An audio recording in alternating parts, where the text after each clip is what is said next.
Hi all. So thumbnail കണ്ട പോലെ തന്നെ ഹെയറിനെ പറ്റി പറയാനാണ് ഞാൻ വന്നിരിക്കുന്നത്.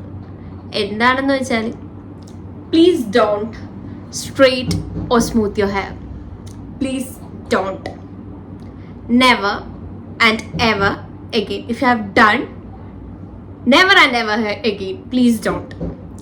ബെസ്റ്റ് ഒരു എക്സ്പീരിയൻസ് ആണ് എൻ്റെ ഭാഗത്തു നിന്നും ഞാൻ നിങ്ങളോട് ഷെയർ ചെയ്യുന്നത്. അതിലൊന്നാമത്തെ കാര്യം തന്നെ ഞാൻ പറയട്ടെ, ചെയ്യുന്ന ടൈമിൽ ആ ഒരു ഭംഗി ഉണ്ടാവുള്ളൂ. സത്യമായിട്ട് പറയണേ, ചെയ്യുന്ന സമയത്ത് ഒരു ഭംഗി ഉണ്ടാവും. പിന്നീട് ആ ഭംഗി അങ്ങോട്ട് പോയി തുടങ്ങും. രണ്ടാമത്തെ കാര്യം, മുടി ആദ്യം കൊഴിയൂല. അപ്പം നമ്മൾ വിചാരിക്കും, ഓ ചെയ്തത് എന്തായാലും നന്നായി, കൊഴിയുന്നില്ല എന്ന് നമ്മൾ വിചാരിക്കും. പക്ഷെ ഒരു 2-3 മാസം അത് കഴിയുമ്പോഴേക്കും മുടി കൊഴിച്ചിലും തുടങ്ങും. അത് ഇന്ന് വരെ ഇല്ലാത്ത മുടി കൊഴിച്ചിൽ. ഞാൻ നിങ്ങൾക്ക് വേണമെങ്കിൽ പിക്ക് ഷെയർ ചെയ്യാൻ ഞാൻ ചെയ്തത്. സീ ദിസ്, ഇങ്ങനെയാണ് ഞാൻ ചെയ്തത്. ആൻഡ് എനിക്ക് ഇങ്ങനത്തെ മുടിയായിരുന്നു ഉണ്ടായിരുന്നത്. ഇപ്പം ഞാൻ നിൽക്കുന്നത് ഇങ്ങനത്തെ ഒരു കണ്ടീഷനിലാണ്.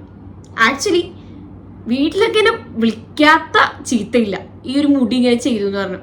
എപ്പോഴും നമുക്ക് നാച്ചുറൽ ആയിട്ടൊരു ഭംഗി ഉണ്ടല്ലോ, ആ ഭംഗി കാത്തു സൂക്ഷിക്കണ കേട്ടോ നല്ലത് കേട്ടോ.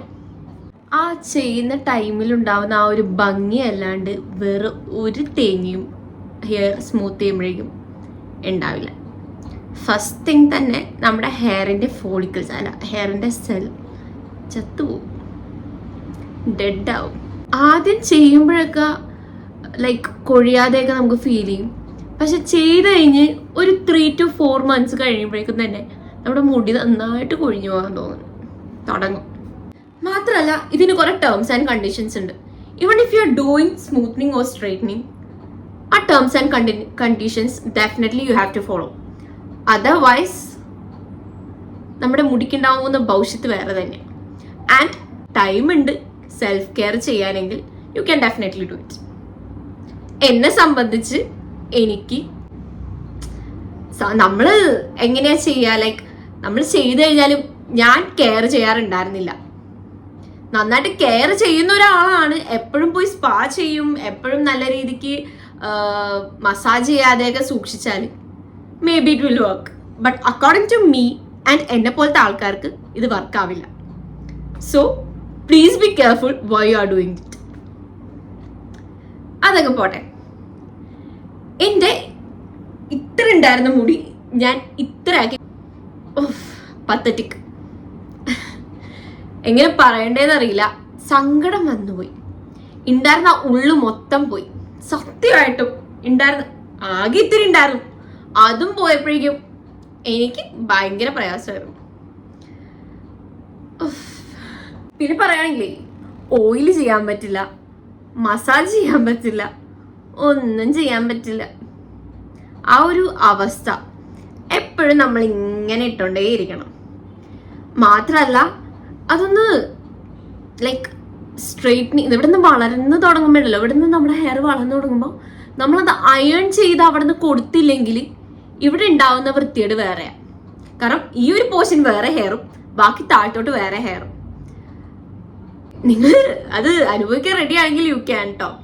എൻ്റെ ഒരു എക്സ്പീരിയൻസ് ഞാൻ ഷെയർ ചെയ്യുക. പിന്നെന്ന് പറഞ്ഞാൽ കുളിക്കാൻ അധികം പറ്റില്ല, ഡെയിലി കുളിക്കാനൊന്നും പറ്റൂല. ആ ഒരു ഭംഗി എപ്പോഴും നിലനിൽക്കുന്നെങ്കിൽ ഹെയറിന്റെ ആ ഒരു ഭംഗി ഉണ്ടല്ലോ, ആ ഒരു ഇങ്ങനെ തന്നെ നിൽക്കുന്നല്ലേ, വടിയായിട്ട് തന്നെ നിൽക്കുന്ന ആ ഒരു സംഭവം എപ്പോഴും നിലനിന്ന് പോകണമെങ്കിൽ കുളിക്കാൻ പറ്റില്ല. അങ്ങനത്തെ കണ്ടീഷൻസ് ഒക്കെ നിങ്ങൾ റെഡി ആയിട്ടാണ് ചെയ്യുന്നതെങ്കിൽ ഓഫ് കോഴ്സ് യു ക്യാൻ. വേറൊരു കാര്യം എന്താന്ന് പറയട്ടെ, നമ്മുടെ ഹെയറിൻ്റെ സെല്ലുണ്ടല്ലോ അതങ്ങോട്ട് ഡെഡാവും, ഫ്രിസിനെസ് കൂടും. 6 months കൂടുമ്പോൾ നിങ്ങളുടെ ഇത് ചെയ്യാൻ ബഡ്ജറ്റ് ഉണ്ടെങ്കിലും യു ക്യാൻ ഡു ഇറ്റ്. എങ്ങനെയൊക്കെ നോക്കിയിട്ടും മറ്റുള്ളവരുടെ എക്സ്പീരിയൻസ് കേട്ടിട്ടും അതിൽ വലിയ ബെനിഫിറ്റ് ഉണ്ടെന്ന് എനിക്ക് തോന്നിയില്ല. വീട്ടുകാർ ആദ്യം തന്നെ പറഞ്ഞു, എടി ആ നല്ല മുടി കൊണ്ടേ നശിപ്പിക്കില്ലേടീന്ന്. എവിടെ, നമ്മളത് കേൾക്കില്ലല്ലോ.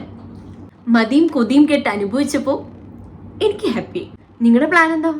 സ്മൂത്തനിങ്ങോ അതോ സ്ട്രെയിറ്റനിങ്ങോ? Just comment below. ഞാൻ എന്തായാലും മതിയാക്കേ. ബൈ.